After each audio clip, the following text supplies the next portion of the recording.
لكل متنمر.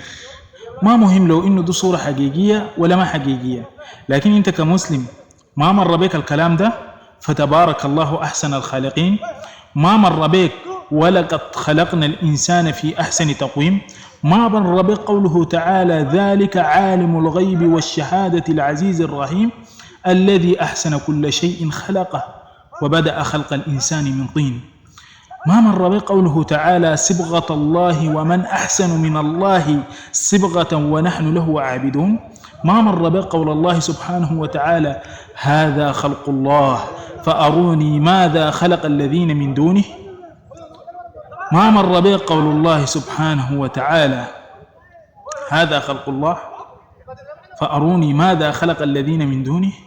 وفي الختام بقول لأي واحد منكم ومن أظلم ممن ذكر بآيات ربه ثم أعرض عنها إنا من المجرمين منتقمون.